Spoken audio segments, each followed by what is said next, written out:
Ang kapatid ko at brother-in-law ko ay may sama ng loob sa akin dahil child-free ako.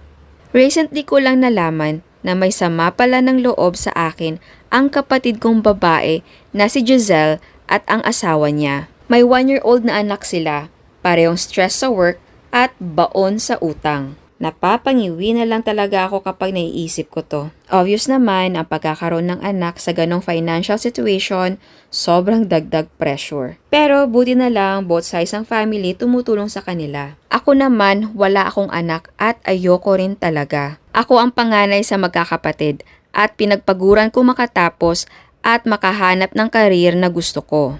Ngayon, manager ako at nag-work from home para sa isang malaking kumpanya. At kahit hindi naman super laki ng sahod ko, sa mata nila parang milyonarya na ako. Feeling nila hindi raw ako nakakatulong enough sa family. May hinala na ako dati pa.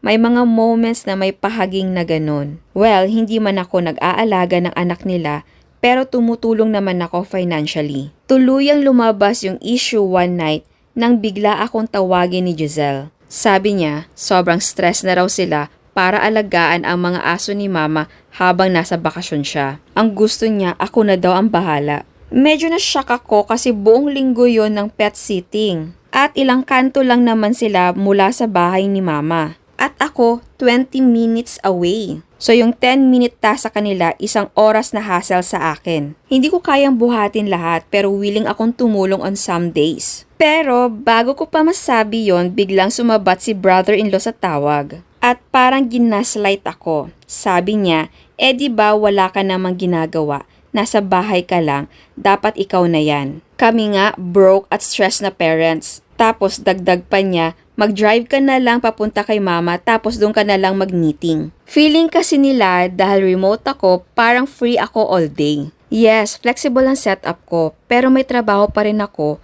na kailangan ng focus sa desk na nakasetup talaga for work. Marami rin ako ibang mga priorities, hindi ako yung tipong basta na lang pupunta kung kailan nila feel. Tinanong ko siya, bakit ba siya pumayag in the first place kung hindi naman pala nila kaya? Sabi niya, hindi raw siya makatanggi kasi si mama ang nagbibigay ng libreng childcare sa kanila. Well, hindi ko problema yon. After the call, sinundan pa ako ng mga masasama at passive-aggressive na text with S. Dahil marami talagang text ang pinadala. Napatawag tuloy ako kay mama para alamin kung ano bang nangyari talaga. And guess what?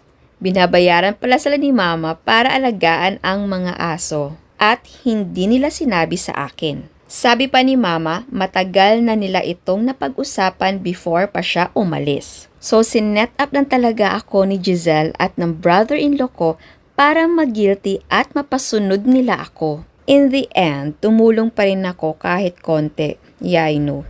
Kasi gusto kong iwasan yung tensyon sa pagitan namin ni Giselle. Sana tinanggihan ko na lang, pero nag-guilt trip talaga nila ako. Hindi ko alam kung paano ko extend ang relationship namin. Medyo complicated kasi talaga yung dynamic namin. Akala ko okay na kami, pero apparently, hindi pa rin.